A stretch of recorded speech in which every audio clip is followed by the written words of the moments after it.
Croeso i chi i Lun ac Ifionnydd ac i Nant, lle bydd undeb yr annibynwyr 2025 yn cynnal eu cynhadledd.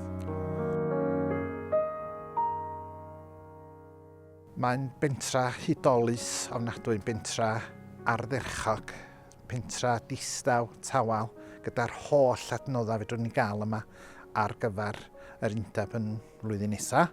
Mae yr caffi neu'r neuadd, fyswn ni ddeud, fydd 'na gynhadledd, mae'n siŵr berig yn fanno, lle bita hefyd a'r capal lle fedrwn ni ddefnyddio.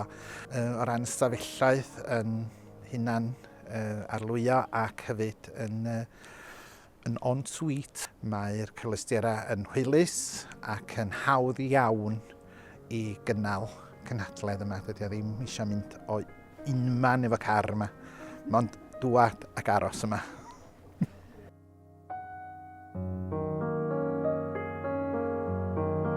Ynghysylltiad i ar ardal ydy mod i yn fachgan o bentra Llithfaen ac bod gen i gysylltiad yma yn pentra Nant hefyd, lle buodd fy nain a'n nhaid yn byw yma, fy modryb a fy newyrth yn blant yn yr ysgol, yn y capal, seilo ac yn gymdeithas dda iawn, fyswn i'n feddwl adeg hynny yma, y chwareli a'r taith y môr, y llongan dod i fewn a falle adeg hynny.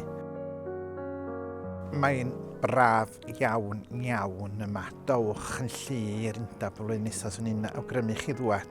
Mae'n bentra bendigedig, mae'n dawel yma, mae'n amser fedrwn ni gael myfyrdod, tawel a chymdeithasu hefyd, sydd yn beth ardderchog mewn lle fel hyn.